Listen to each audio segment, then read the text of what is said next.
Para los que son padres desde hace tiempo o son padres en este momento, inclusive tíos o tías o abuelos, muchas veces tenemos que llevar a nuestros hijos, nuestros niños, nuestros nietos a alguna actividad después de la escuela.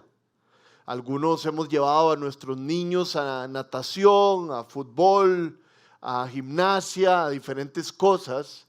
Y muy a menudo uno ve que en el grupo de personas que está participando en la actividad hay un niño o una niña que sobresale, como que es diferente a la norma.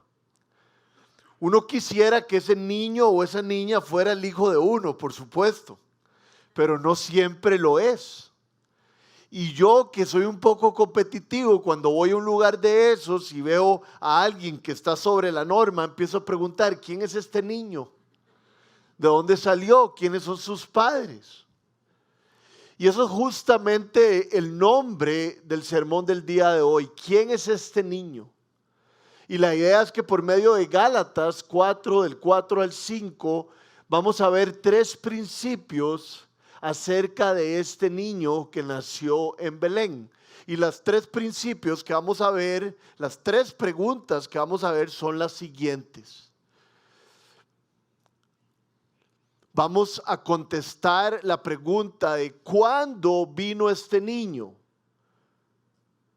Vamos a contestar la pregunta de cómo vino este niño y para qué vino este niño. Entonces vamos a empezar con la primera pregunta, que es ¿cuándo vino este niño? Primero que todo vamos a leer el pasaje, que es muy corto, y después vamos a ir respondiendo a las preguntas con el pasaje. Dice así Gálatas 4, del 4 al 5. Pero cuando se cumplió el plazo, Dios envió a su hijo, nacido de una mujer, nacido bajo la ley, para rescatar a los que estaban bajo la ley, a fin de que fuéramos adoptados como hijos. Esa es la palabra de Dios. Entonces la primera parte dice que Cristo vino cuando se cumplió el plazo. Recordemos que había un plazo, lo vimos en la obra de teatro. Adán y Eva desobedecieron y por eso hubo un castigo. Pero dice el libro de Génesis en el capítulo 3, versículo 15, que hubo una promesa de Dios que un día Dios majaría la cabeza de la serpiente. Un Salvador lo haría y seríamos un pueblo nuevo que podríamos estar en la presencia de Dios. Entonces eso es muy importante de recordar para entender cuándo vino Jesús. Dice el versículo 4 que Jesús vino cuando se cumplió el plazo. ¿El plazo de qué? El plazo de aplastar la cabeza de la serpiente y de convertirse en rey. Se cumplió el plazo, ahí vino Jesús.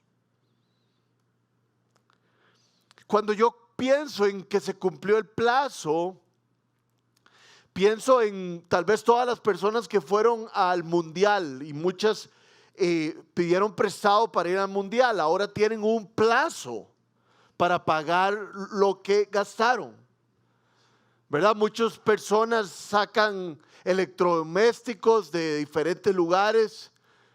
A importadora Monge le tengo fe, ¿verdad? Y entonces ellos sacan y tienen que haber una cuota mensual, creo yo que es mensual o quincenal o bimensual, hasta que un día es, como dirían los gringos, el deadline, es el día en donde se cumple el plazo y todo tiene que ser pagado. Y entonces esto es lo que nos está diciendo el versículo 4. Había un plazo para que Jesús viniera. Y Jesús vino en el momento perfecto. La palabra que se utiliza ahí es la palabra kairos en griego. En griego hay dos palabras diferentes para tratar el tiempo. La primera es cronos, que es la palabra que habla de el tiempo avanzando consecutivamente. Pero no solo existe cronos, sino existe kairos. Kairos nos habla de no del tiempo pasando, sino de un tiempo en especial y un tiempo perfecto. Entonces el versículo 4 del capítulo 4 de Gálatas dice: cuando se cumplió el tiempo, cuando era el kairos, el momento perfecto, vino Jesucristo. Cuando uno lee este versículo en inglés, se le da también una énfasis a la parte como que Cristo vino en la maduración. Cristo vino en el momento perfecto. Cristo vino ni antes ni después, sino cuando tenía que venir, cuando se cumplió el plazo que Dios había dado. Vean lo que dice Romanos 5:6. A la verdad, como éramos incapaces de salvarnos en el tiempo señalado, en el kairos, cuando se cumplió el plazo que el Padre había determinado, Cristo murió por los malvados. Entonces, la primera pregunta que estamos contestando es: ¿cuándo vino Jesús? Y es importante saber un poquito de lo que estaba pasando políticamente, económicamente cuando vino Jesús, porque Jesús vino en el momento perfecto, no solo espiritualmente, sino también con todas las otras características que tenía el mundo. Cuando vino Jesús, había paz romana. Lo que quiero decir con eso es que Roma era el imperio del mundo existente y había paz porque Roma reinaba sobre todo. Entonces había tranquilidad, había paz de alguna otra manera. Roma con su poder había construido carreteras, autopistas por todo el mundo que existía, hacia Roma y hasta los confines del mundo. Entonces se podía transportar uno por todos los lugares. Había un idioma que todo el mundo manejaba, que era el griego koiné. Entonces no solo era un momento perfecto para trasladar las cosas, sino que se podían trasladar y leer todos, entender lo que se había escrito. Por eso es que los evangelios podían salir, porque todo el mundo los iba a entender y porque iban a poder estar en todo lugar. Y además de esto fue el momento perfecto porque los judíos y los gentiles, los que no son judíos, tenían un vacío muy grande porque llevaban años de años esperando un cambio, esperando un redentor y nada había ocurrido. Por eso es que Cristo vino en el momento perfecto. Nos lo dice Marcos 1 del 14 al 15. ¿Cuándo vino Jesús? Versículo 15. Se ha cumplido el tiempo. El reino de Dios está cerca. Arrepiéntanse y crean las buenas nuevas. Se cumplió el tiempo. Dios había dado un tiempo para enviar a Jesús y vino Jesús.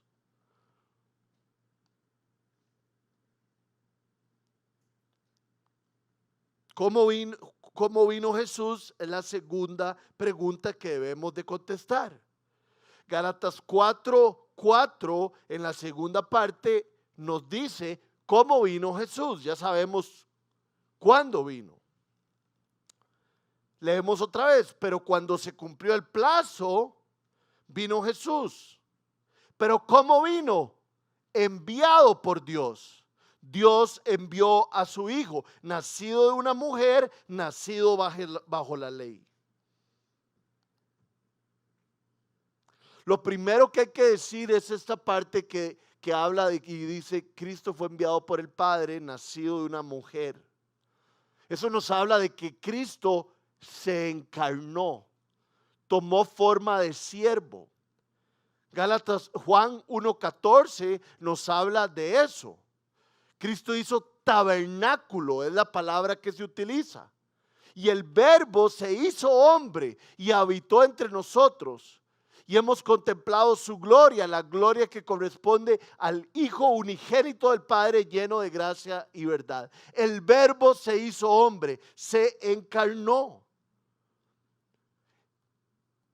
Cristo se hizo pobre para que nosotros, por medio de su pobreza, nos hiciéramos ricos. Eugene Peterson, en su versión de The Message, dice que Cristo se mudó a nuestro vecindario. Y precisamente eso es lo que hizo Jesús. Jesús vino a vivir una vida perfecta entre nosotros para modelar lo que es glorificar al Padre y para después morir por el perdón de nuestros pecados. ¿Cómo vino Jesús? En forma de ser humano, a cumplir la ley perfectamente como nuestro sustituto. Ayer alguien me hizo el favor de la vida. Yo siempre digo sustituto, y está bien dicho, pero como se han dado cuenta, yo soy sopetas. Entonces, cuando digo sustituto, se me arma un gran problema, porque muchas veces lo digo mal. Y ayer alguien se me acercó y me hace, en vez de decir sustituto, también puedes decir sustituto. Entonces estoy súper tranquilo con el sustituto.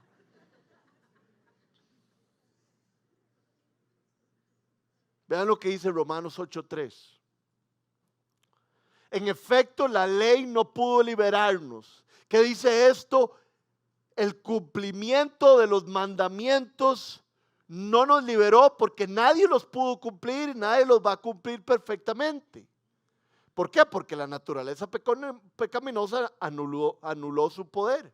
Por eso, porque nadie iba a poder cumplir los mandamientos y relacionarse con Dios, porque relacionarse con Dios hay que ser perfecto, Dios envió a su propio Hijo. Esa es la solución. En condición semejante a nuestra condición de pecadores, para que se ofreciera en sacrificio por el pecado, para que se ofreciera como sustituto por el pecado en sustitución nuestra. Así condenó Dios al pecado en la naturaleza humana. Si nos recordamos bien, Gálatas 4:4 dice que Dios envió a su Hijo. ¿Cómo vino Jesús? Enviado por Dios. Y para que alguien sea enviado, tiene que haber un acuerdo entre partes. Y es importante que nosotros tengamos eso claro en esta época de Navidad.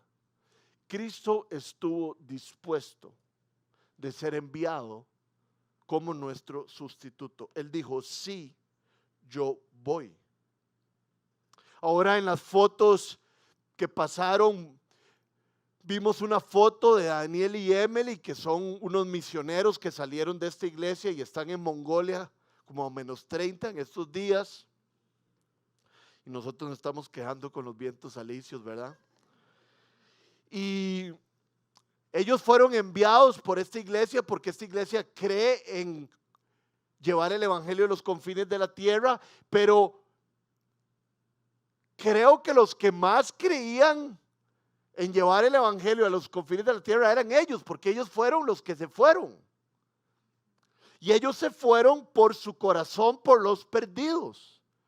Le dieron la vuelta al mundo y ahora están en Mongolia por su amor por aquellos que no conocen a Cristo.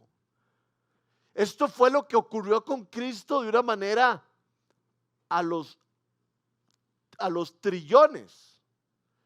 Cristo vio al mundo, sintió un peso en su corazón, habló con su Padre desde la eternidad y fue enviado por los perdidos. Fue enviado por usted y por mí. Hay que entender que estábamos sin Cristo perdidos. Hay que entender que si usted no tiene a Cristo en su corazón, como yo no lo tuve por 20 años de mi vida, está perdido. pero Navidad son buenas noticias porque Cristo puede nacer en su corazón. Este era el plan de los tiempos, que el Hijo fuera ungido por el Espíritu Santo para obedecer al Padre perfectamente. Y mediante esa obra convertirse en el heredero de todas las cosas. Y lo más increíble de todo, que nosotros nos convirtiéramos en sus coherederos. Somos coherederos con Cristo. Emmanuel nació de una virgen para identificarse con nosotros de todas las maneras. Fue tentado en todas las cosas y no cayó, pero fue tentado en todas las cosas para entender nuestro estado y poder ayudarnos. Qué humildad la de Jesús. El rey tomó forma de siervo. Y cuando yo leo que Dios envió a Cristo, ¿verdad? Gálatas 4:4 dice: cuando se cumplió el plazo, Dios envió a su Hijo. Me recuerdo de aquel pasaje en Isaías 6, cuando Isaías está en el templo y tiene una visión de Dios increíble, y hay serafines gritando: santo, santo es el Señor, y Dios purifica los labios de Isaías en un símbolo de que lo estaba perdonando. Y después Dios dice: este mensaje de perdón que acabo de darle a Isaías, ¿quién lo va a llevar? Isaías levanta la mano y dice: yo, envíame a mí. Isaías seguramente le estaba copiando a Cristo ese envíame a mí. El primero que dijo envíame a mí fue Jesús. Y yo creo y siento directo en mi corazón que Dios me dice, como todas las navidades y como todos los días: te envío. Te envío. Escriba cartas, reúnase con personas, antes de comer pida la palabra y dígale a las personas lo que significa la Navidad. Ayer, y no sé si hoy, Xiomara, antes de introducir la obra, dijo: ¿qué pasaría si alguien le preguntara a usted cuál es el significado de la Navidad? ¿Le podría decir? Después de salir de aquí, creo que lo podemos hacer. La pregunta es si yo me dejo enviar. La pregunta es si usted se deja enviar. Cristo se dejó enviar.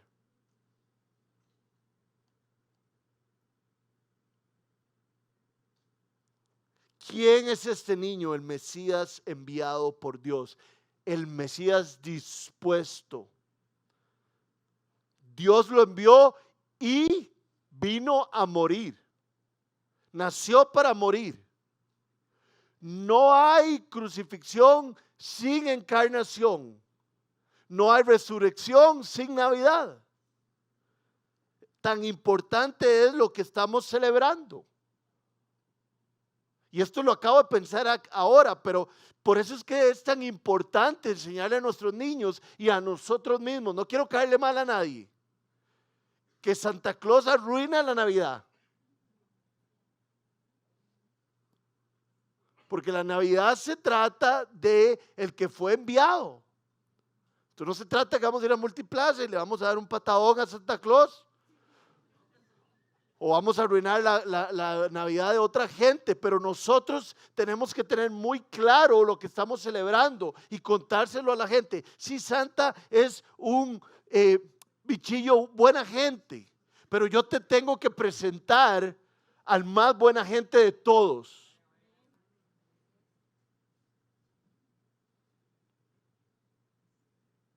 Vean qué interesante, como respondimos a la primera pregunta: ¿cómo vino Jesús? ¿Cuándo vino Jesús? Cuando se cumplió el plazo, en el Kairos, en el momento perfecto. ¿Cuándo vino Jesús? ¿Cómo vino Jesús? Como un siervo enviado por Dios. Y en el versículo 5 encontramos por qué, para qué vino Jesús. Versículo 5 dice así: para rescatar a los que estaban bajo la ley, a fin de que fuéramos adoptados como hijos. Cristo vino para rescatarnos y para adoptarnos. La palabra rescatar que utiliza Pablo, creo que muchos hemos oído esta explicación, es una palabra que se utilizaba en el mercado de esclavos. Antes las personas tenían esclavos y pagaban un monto para comprar un esclavo o pagaban un monto para liberar a alguien que era un esclavo. Un monto de rescate. Entonces, cuando Pablo dice que Cristo vino a rescatarnos, lo que está diciendo y lo que está aluciendo es que nosotros éramos esclavos y necesitábamos un pago para ser liberados y Cristo lo pagó.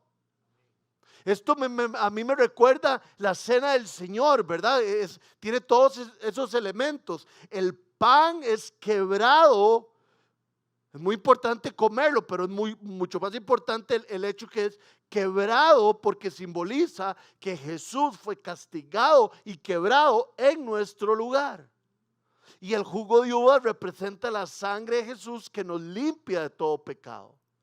Entonces, Jesús nos rescató pagando el precio. ¿Cuál precio? El precio de muerte, muerte espiritual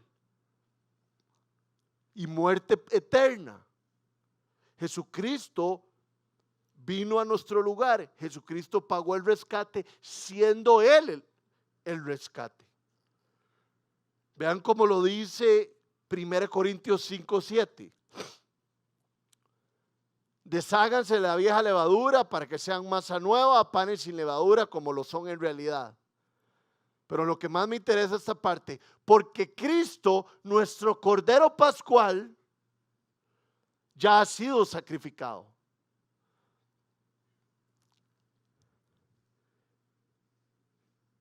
Si ustedes recuerdan, cuando los israelitas, para que los israelitas salieran de Egipto, la indicación de Dios fue que celebraran una cena con panes sin levadura y que mataran un cordero, que se lo comieran todo y que la sangre del cordero la utilizaran para pintar los dinteles de las puertas, para que cuando viniera el ángel del Señor, él viera la sangre y siguiera por delante. Eso es lo que celebramos con Cristo. El cordero fue sacrificado y el que tenga su sangre será liberado. Es la historia desde el principio. Por eso hoy Xiomara dijo, les vamos a contar la historia desde el principio. Siempre se ha tratado de un cordero siendo sacrificado, Dios poniéndonos pieles y liberándonos. Dios liberándonos por medio de su sangre. Cristo nos rescató, hizo el verdadero éxodo. De las tinieblas nos llevó a su luz admirable. Limpió nuestras conciencias. Yo ayer daba un ejemplo que para mí, a mí me llega porque me pasó a mí, ¿verdad? Espero que ustedes entiendan lo que les quiero decir con esto, pero siempre antes de empezar la celebración, nos reunimos en una oficina, los que participamos de la celebración como dirigiéndola, y oramos por la celebración. Y ayer estábamos orando y conversando sobre el orden de la celebración, y como es una celebración tan llena de cosas, como que uno está más preocupado, a veces más preocupado porque las cosas salgan muy bien y cosas así. Entonces tuve una discusión de logística con Mónica y tuve una discusión ahí como de logística con Luciana. Nada grave, pero yo sentí que no fui lo dulce que tenía que ser. Y yo siempre me acomodo allá atrás a adorar a Dios. Y cuando estaba adorando a Dios, cuando estaba cantándole, sentí que el Espíritu Santo me dijo: en esa reunión no fuiste lo dulce que podías ser. Y dice Juan 1:7, si confesamos nuestros pecados, Él es fiel y justo para perdonarnos y llevarnos por el camino correcto. Y precisamente eso fue lo que yo hice. Le dije al Señor: Señor, perdóname por no haber sido dulce. De corazón te pido que me ayudes a ser dulce la próxima vez. Y mi conciencia quedó limpia. Eso es lo que Cristo hizo por nosotros. Cada vez que nosotros pecamos, si nos arrepentimos, podemos confiar que nuestros pecados fueron enterrados en el fondo del mar. Están tan distantes como es el oriente del occidente. Nuestras memorias están limpias porque Él nos limpió. Si usted cree en Cristo, la torta que usted se haya jalado, la más grande, si usted está arrepentido de ella y usted se vuelve de corazón a Cristo y le pide perdón, usted será perdonado. Habrá una hoja nueva para usted. Esas son las buenas noticias del Evangelio.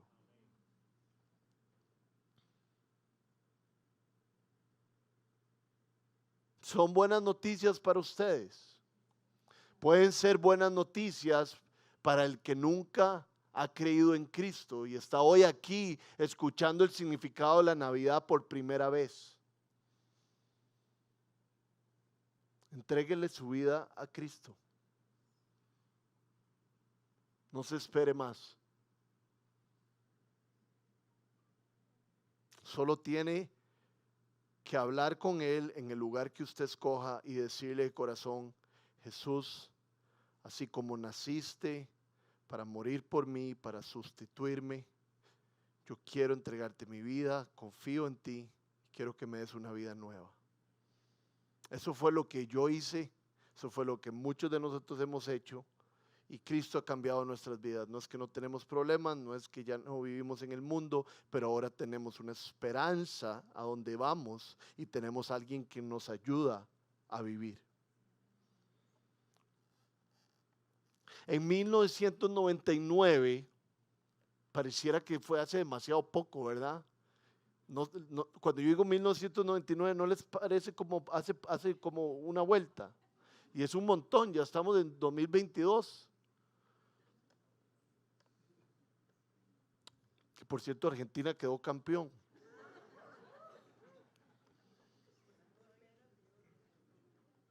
No me lo podía brincar, ¿verdad?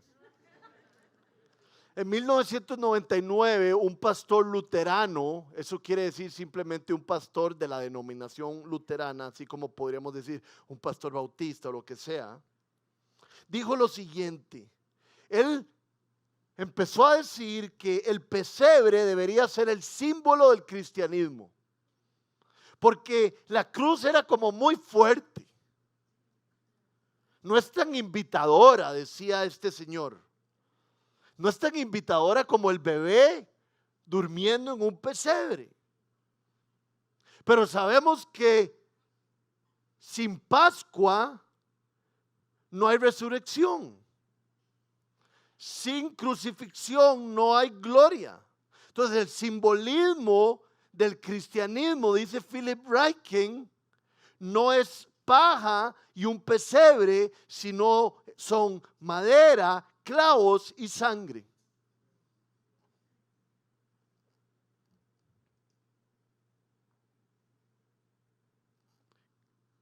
¿Cuándo vino Cristo? En el plazo perfecto, en el Kairos. ¿Cómo vino Cristo? Dispuesto, enviado por Dios. ¿Y para qué vino Cristo? Para rescatarnos y para adoptarnos. Entramos en esa segunda parte que es la última. Gálatas 4, del 4 al 5, lo repetimos y lo repetimos, no lo podemos memorizar. Pero cuando se cumplió el plazo, Dios envió a su Hijo, nacido de una mujer, nacido bajo la ley, para rescatar a los que estaban bajo la ley, a fin de que fuéramos adoptados. Vean lo que dice Juan 1:12. Mas a cuantos los recibieron, a los que creen en su nombre, les dio el derecho de ser hijos de Dios. Cuando yo no conocía de Cristo, yo pensaba que todas las personas eran hijos de Dios. Claramente dice Juan que no todas las personas son hijos de Dios. Todas las personas son criaturas de Dios. Uno se convierte en un hijo de Dios cuando pone su fe en Él. Por eso es que es tan importante que nosotros proclamemos el evangelio, porque mucha gente cree que son hijos de Dios. Y si no creen en Cristo, si no creen en la cruz, no son hijos de Dios y nunca lo serán. Cristo vino y fue enviado para rescatarnos y adoptarnos. Y yo les voy a contar algo. Esto de adoptarnos me llega a mí al corazón porque nosotros adoptamos a nuestra hija Ela. Y cuando nosotros trajimos a Ela y la metimos a nuestra casa adoptada, le dijimos: este lugar es tuyo, todo lo que hay en este lugar es tuyo, todo lo que nosotros tenemos es tuyo, nosotros somos tuyos. Eso es lo que involucra una adopción. Cristo nos pudo haber rescatado, Cristo nos pudo haber liberado, pero hizo mucho más que eso. Cristo nos adoptó, nos hizo sus hijos. Hubiera sido perfecto, suficiente sacarnos del cautiverio, pero Él decidió meternos a su casa y darnos todas las cosas. Vean cómo lo dice Mateo 28:10. Nunca le había puesto atención en esto y sacar la conclusión de que somos su familia. Vean lo que dice Mateo 28:10. Jesús les está hablando, ya resucitado a sus discípulos, y le dice: no tengan miedo.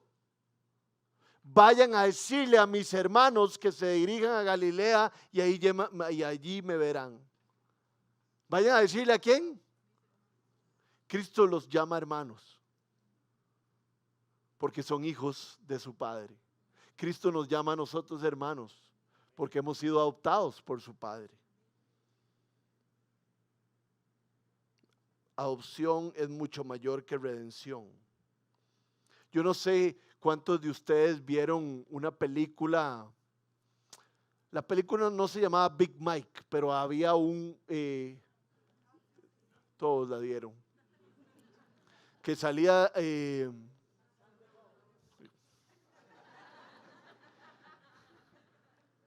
y ellos empiezan como a adoptar a este negrón gigante que empieza a jugar fútbol americano.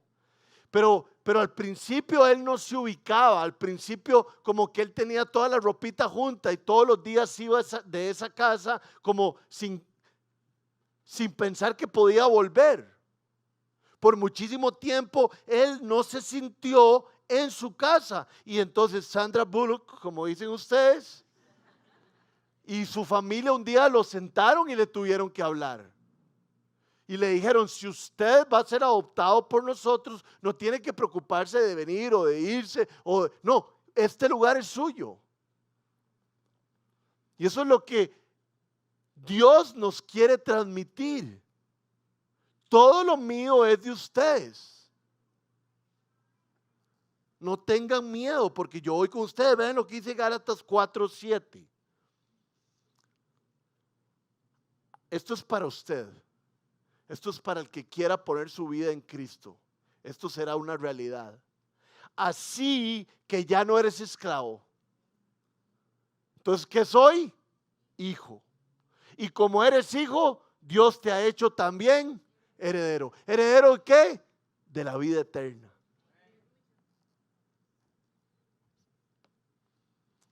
El fundador de la denominación que se llama Metodistas es un señor de apellido Wesley.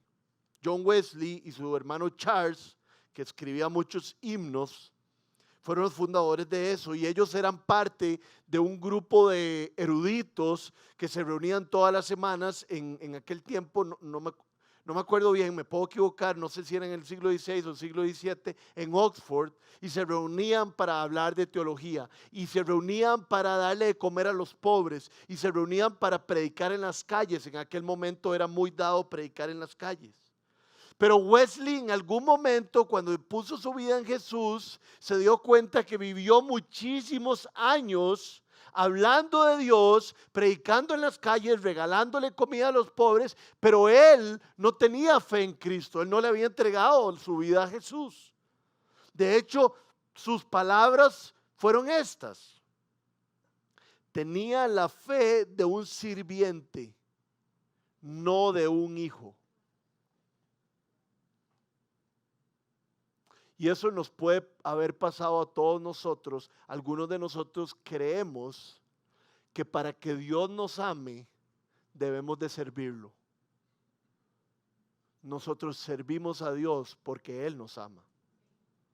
Entonces, si usted cree que por buenas obras Dios lo va a amar, o si usted cree que por buenas obras usted va a llegar al cielo, déjeme darle las buenas noticias, que no es por obras, que es por fe, por recibir el regalo que Cristo tiene para nosotros. Porque para aquellos que lo recibieron, se les dio el privilegio de ser llamados hijos. Entonces no nos podemos ir de aquí pensando que tenemos que hacer buenas obras, y no podemos equivocarnos para que Dios nos ame. No, tenemos que irnos de aquí pidiéndole a Dios que aumente nuestra fe, pidiéndole a Dios intimidad, porque Él ya nos ama. ¿Cómo te das cuenta que Cristo nos ama? Solo vuelva a ver la cruz.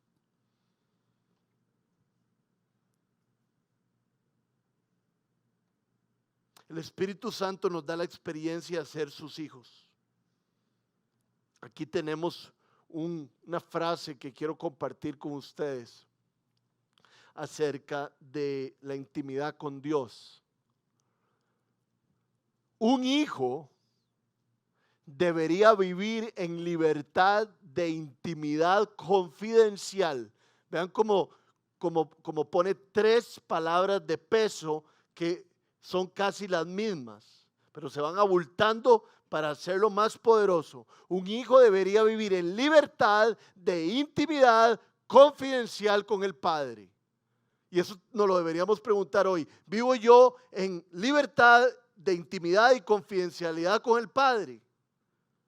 Porque eso quiere Él y eso es lo que Él me ofrece. Lleno de afección por su acceso, por mi acceso a Dios, en oración donde adopto un lenguaje de hijo y no de esclavo. Como usted ore, describe mucho lo que usted piense acerca de Dios. Dios está cercano. Dios vive en los hijos de Dios por medio de su Espíritu Santo. Por eso es que el libro de Romanos dice, le decimos Abba. Abba significa Padre cercano, Padre mío. Algunos teólogos dicen papito, pero algunos teólogos dicen que eso no es lo que dice, pero sí es una manera muy cercana de referirse al Padre. Tal vez pa. Pero no el padre que me dice pa, sino